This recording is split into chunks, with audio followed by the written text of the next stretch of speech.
everyone. Welcome to Uptown Studios Live. We have a snake. I'm Mackenzie Wieser with the CEO from Sacramento Splash or sacsplash.org. Welcome. Look at there's Duke. That's Duke the gopher snake from and how old is Duke?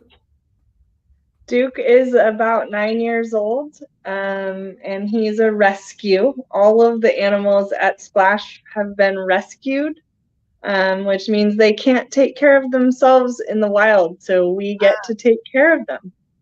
And you have another gopher snake that's older. Yeah, so we actually have another gopher snake named Sir Hissalot, So this and he has been an amazing student ambassador for nearly 30 years. And we have retired him at this point because we're trying to let him enjoy his senior and final days without having to Oh be my God, that's a great. held like Duke is right now. So he just gets to chill and get fed. He's happy. He's happy doing that, I'm sure. Yeah, we're actually going to be painting one of our pillars at Splash with Sir Hissalot, Oh, winding down it because we want to commemorate him forever.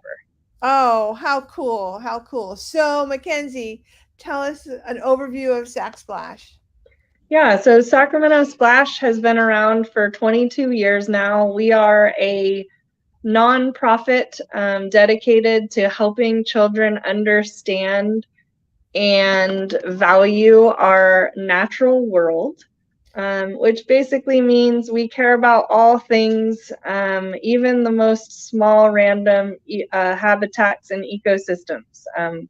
We started 22 years ago with a woman named Eva Butler, who is a wildlife biologist, and she was just very passionate about vernal pool habitat. And if you don't know what vernal pools are, that's okay. They're depressions in the land that are natural. They're vernal means seasonal, so they are seasonal wetlands. Duke gopher snakes can be found in these seasonal wetlands. They're depressions and they fill up with water during the rainy season. And so they're full of microscopic life that critters like Duke and frogs and coyotes, and they're critical to the food web. And so she started the program to bring elementary school kids out to learn about food webs, watersheds, and the importance of stormwater pollution prevention. Ah, yeah, and we're doing some stormwater pollution prevention. I know you guys are working with the gosh, why am I drawing a blank? We're working with The Rancho Cordova stormwater and Sacramento City and County stormwater right, partnership. and with the Stormwater Quality Partnership group on the Trash Your Trash campaign, which Yeah, is yeah. fantastic, by the way. I love it. Oh, thank you. Yeah, I've been reading their newsletter incessantly. I just told Jessica McCabe how excited I was to see that campaign because you would not believe how much trash we find in these creeks, streams, and rivers. And so a big part of Splash's curriculum is really to make students aware that they can be ambassadors of their creeks, streams, Creeks. and rivers, Yeah. because the drains at the end of their street go right into them. And so if there's trash there, there's It's no going right. capture. It's going to end up out at the vernal pools or somewhere. It's going to end up in this Right in the ocean. in the ocean. Yeah. Or the rivers in our Sacramento River and the American River. Right. It'll get to our local bodies of water first, but it will eventually end up in the ocean. And so we really, all of our curriculum is very water focused out at the vernal pools, but we have been growing. Our programs used to be Duke's, exploring around. Duke and Duke wants to use the computer, I think. Yeah, Duke probably wants to go home. We've been at a color run here in a school down in Galt this morning, Well, and he's why don't you go ahead and put him away, and Bex, and our producer, is going to run one of your videos. okay. Okay. Perfect.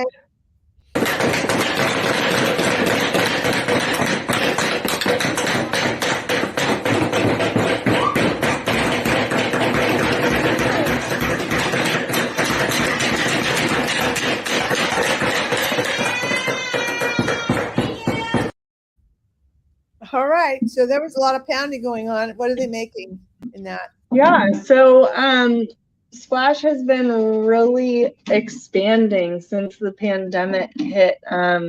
As I mentioned before, we're really just focused on vernal pool curriculum at the start of the organization, but since I joined the organization in 2019, we've been looking for ways to help children understand the natural world through other ecosystems and habitats. And we are super grateful to partner with Regional Sanitation District on a program called Project A, which stands for Agriculture, Water, Energy, and the Environment. And so what you just saw was we run field trips at the historic Nicholas Dairy property out in Elk Grove, kind of tied to the buffer lands. And it's a historic dairy farm, but it's not working currently. And so we teach the kids about agriculture and its importance, teach them about composting and pollinators and organic gardening and farming. And there, the kids were doing some leather working and making a leather ear tag that they get to take home as a keychain, as a keepsake from the field trip. Oh, fun. Yeah, they So, get to kind of brand it themselves with their little initials and some oh, decorations how on it. cool. How cool. Yeah, So Uptown Studios designed your website. you Um, did. and we created a new logo for you. Do we have yeah, there it is, the Splash logo, and a really fun, engaging website. I just love the site, and that's where we connected. And I just discovered that you and I are connected in so many levels. Um, We certainly are. yeah, I think, thank you for the website. you're We welcome. love it. It's I love it. been super fun. And we still have some more expanding on the website to do coming up with adding Project Odd, kind of trying to figure out how to brand that program as well and make sure that Regional Sanitation District gets enough kudos for That's right. allowing Thank us, you, thank you, thank you. yeah, the site. But we are connected in so many ways because you're an amazing woman and you're doing some incredible work across the region for women and just for human rights altogether. And Environmental rights. It's like yes, it's all so important, and you got to have time enough to invest in building a healthier community. And it's like I love the work that you do, Mackenzie. I love it. Um, Now, you just mentioned to me before we got on that you had an environmental um, workshop. yeah. Uh, So this summer, actually starting Monday, we're going to be piloting the first year of My Dream Child, which is a youth environmental leadership summer camp. And the whole precipice for the camp is really just to create the next generation of environmental leaders, showing students how they can become active in this and not just passive watchers by, really engaging them in all of the facets of climate change. So we will have field trips every single day, and each day is themed a different topic surrounded by, which makes up climate change as a whole. So the yeah. first day of the week will be focused on air quality and urban greening and trees and the importance of pollinators. And then the second day is Tuesdays are going to be our energy and transportation days. So we're going to go to a dairy digester farm and see all about how we can use cow manure to make energy. And then we're going to go, we have a bunch of EVs coming to the Splash Center to put on a little performance for us. On air quality day, we're getting air quality monitors. So we're going to monitor the air behind an EV versus a gas guzzling car. Good. Oh, good. Every day has little data sets and careers. We're going to have people talking to the students about the different careers that are available to students in these green spaces. The Wednesdays are going to be water day. So we're going to go to the fish hatchery and we're going to visit soil-borne farms and the Cordova Creek Restoration Project. And then Thursdays are our food waste and consumption day. So we're going to be visiting Regional Sanitation District to see how our poop gets cleaned out of the water. And then we're going to visit the dairy and learn about composting and human organic waste.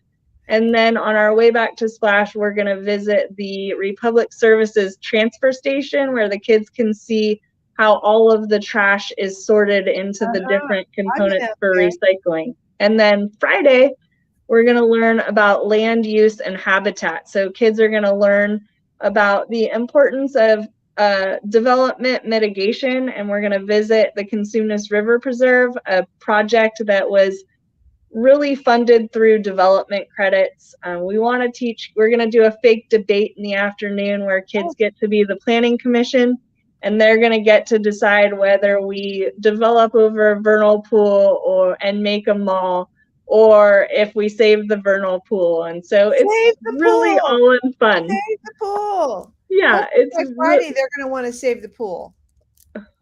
We hope, but the thing that I want you to talk about is that this is free and it's for kids that don't have access to stuff like this, which is so important. So in creating the camp and developing it, it was really important for me. As you know, we work with a lot of underserved communities, are the most impacted by climate change. And I feel like they're the ones that need to learn to use their voices and know that they have a seat at the table. And so it's really important to me as this camp grows that we keep 75% of the campers admission to come to the camp completely free. This year, 100% of the campers will be free. I mean, we received a grant from City of Rancho Cordova Community Enhancement Fund, and we're so thankful for them. Thank you, City of Rancho Cordova. Yes, and then we also received a Confluence grant from Regional Sanitation District to allow us to fully sponsor these 30 students. So we had opportunity for 30 students for the pilot year. We had 70 applications, which means there's a huge appetite for this. And we just hope that through donations and support on an ongoing basis, we'll be able to serve far more students than 30 each summer. So out there, if you're watching this, if you are into environmental justice, this is one of the programs that I really love because it is, what ages are the? Yeah, thank you, James. That's a great question. Currently, the program is going to be targeting 6th and 7th graders.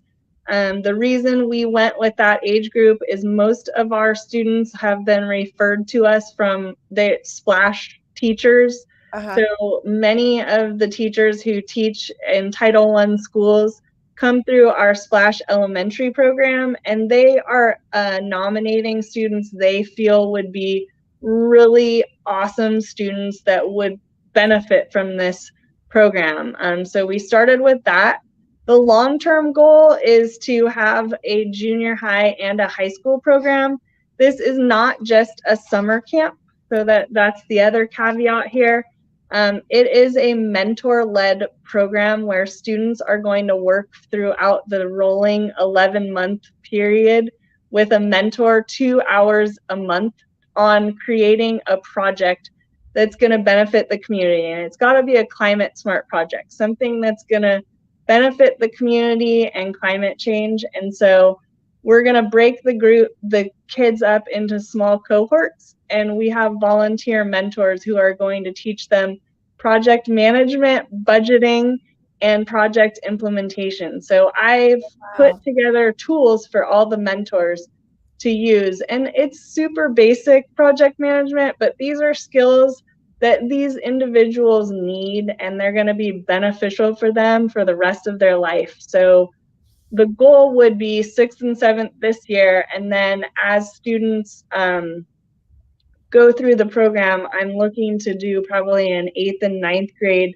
Yeah. camp for a more advanced project management Uh-huh. type experience. But the students are going to have to write a little budget proposal and ask for funds to help uh, implement their project. And it can be anything: a tree planting, a creek cleanup, an energy assessment in their homes.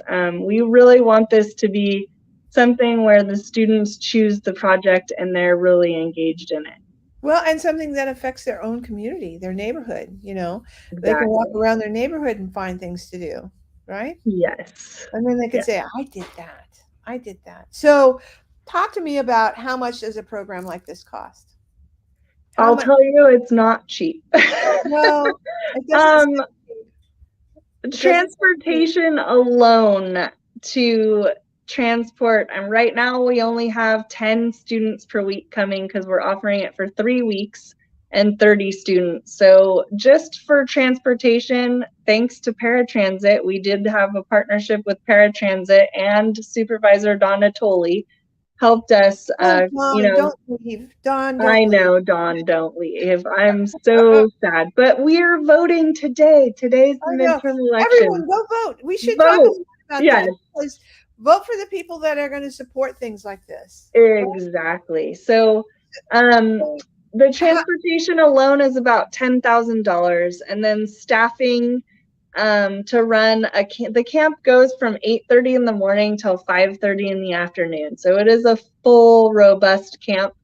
Right now, the budget sits at about $90,000 for year 2, which would allow us to double the size and bring 60 campers in. We are applying currently for more Measure H or Rancho Cordova funding. We are pretty confident that they will refund us a little bit, but we are going to need to write some grants and get yeah. some donations to fully subsidize campers again. So if you had donations of $50,000 from individuals, if you could get up to 50,000, then you only have to supplement it with maybe another 50 from grants, which would make it all more likely that something like this would happen. Uh, Correct. and $25 or $50 or $100, it all adds up. I know we work with so many nonprofits, and nobody ever has enough money, and everybody's doing awesome projects. I mean, you have a really fun project. I mean, it's stimulating, and it is incorporating communities, and it's teaching future leaders. It's like you. I mean, how rich is that? Yeah, I mean, I wish I could say I'm not worried about the money. I try to not live in that space as a nonprofit CEO.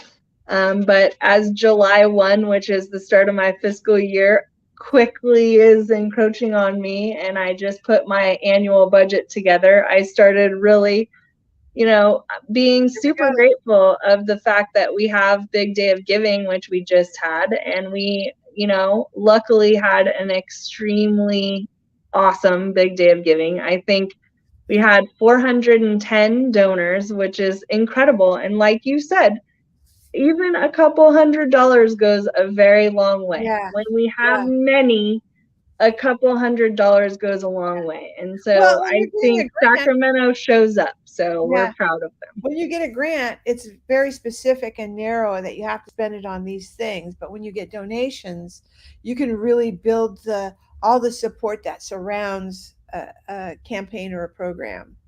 So Correct. I think that's one of the biggest misnomers about nonprofit funding is that you're right. When we do receive a grant, it has to be very right, it is. narrow, and the scope is very, you can't spend it on wages most of the No, time. I mean, right. most of the Or time you overhead, can't or pay people with right. a grant. You can build an idea and create a program, but then you can't staff it. And Yeah, so yeah, that's the hardest part. We need more grants that will allow nonprofits to actually staff their programs, because many nonprofits actually don't expand because they lack the staff. And in fact, Sacramento Splash crazily only has 5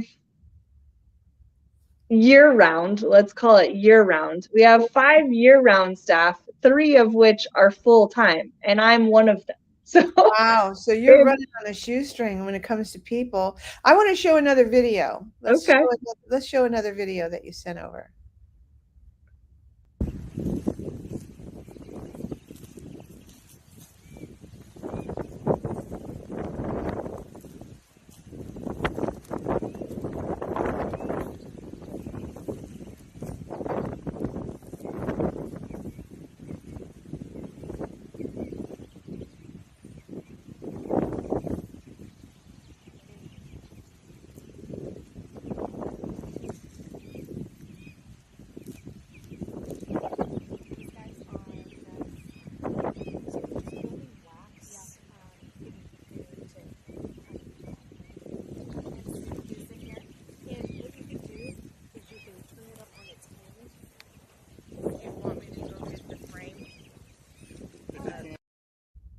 All right, that was pretty cool. Where was that?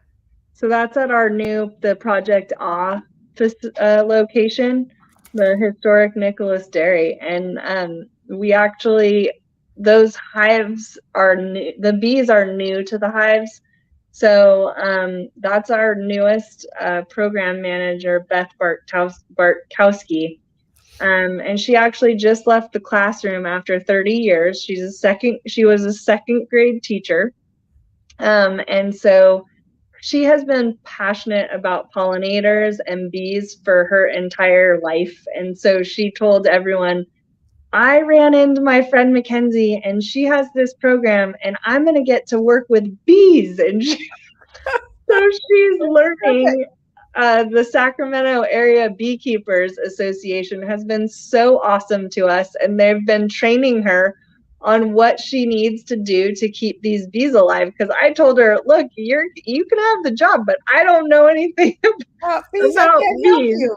I Yeah, can't help and you. so that video was them checking to see that the bees are actually taking to the hive and that they're doing what they need to do to create the comb so that the honey will begin to Yeah, form inside the hive. So she's just super passionate. We had tons of field trips out there this year with small groups with FFA, Future Farmers of America, and 4-H and Girl Scouts, but school was kind of shut down till March, and yeah, so we only ran about 6 field trips out there, and all of the kids kept saying, well, this place is incredible, but where's the animals? And so we got the bees, and we now have 9 chickens, and we're working on with the Dairy Council on a grant to partner with Florin High School.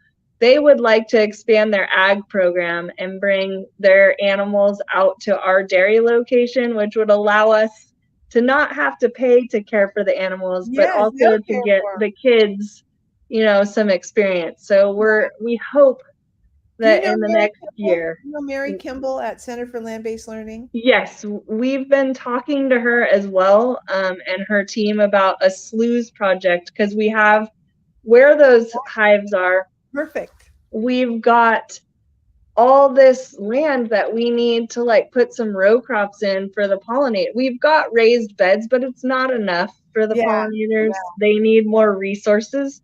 So yeah, we're definitely having those conversations. I love Awesome. Mary. Yeah. And she's awesome to work with. And right in that same I mean, what you're doing, Mackenzie, is very much what she was doing. We started working with her in 2006, and she came in and it was just like, she had big ideas. She's an innovator, and you are too. And it's like the stuff that you're doing is just incredible.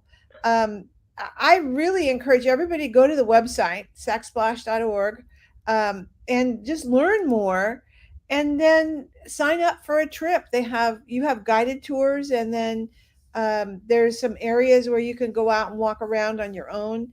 Um, Yeah, we have on our website under programs, we have public tours. So in the vernal pools are dead right now, so yeah, there's yeah. nothing super beautiful at this point. But in the spring, visit our website then, and we sell tickets. You have to have permits to go to the best pools. So we sell tickets as for $10 and for adults and 5 for kids to take them on a guided tours. And we do several of those in the spring. And then the other thing is we do have self-guided mapping GPS locations of where there is public access. And you can go out and take a walk. It's sort of a map guide of where you can go and see and what you can see. Our center is not open to the public at this point. We Are conduct you all just school based? It's all school we based. are we conduct 100 field trips a year between January and the beginning of May when the vernal pools are doing anything. And we utilize awesome seasonal field guides, but they work Monday through Friday, and we're doing field trips every day during the spring. And then for our project all location at the dairy, we hope both locations over time we will be able to staff if we had additional funding, just to keep the 50 animals that we have in our Critterville. Costs about $50,000 annually just in terms Wow. of staff time and hours, and to feed them. They're mouths that need to Yeah, be fed every day. But it doesn't make sense to pay someone to hold the door open for 1 or 2 people coming in. yeah, yeah. And so we think eventually, we have had lots of calls like, do you do birthday parties and things like that? I mean, we're really trying to stay focused on our mission, which is really getting to students who don't Education. have access to us. Yeah. Our field trips, most of the students that come out on a hike, and I know this is going to break your heart because it breaks mine, but most of the students that come to our elementary program, when we ask them, how many of you have been on a hike like this before?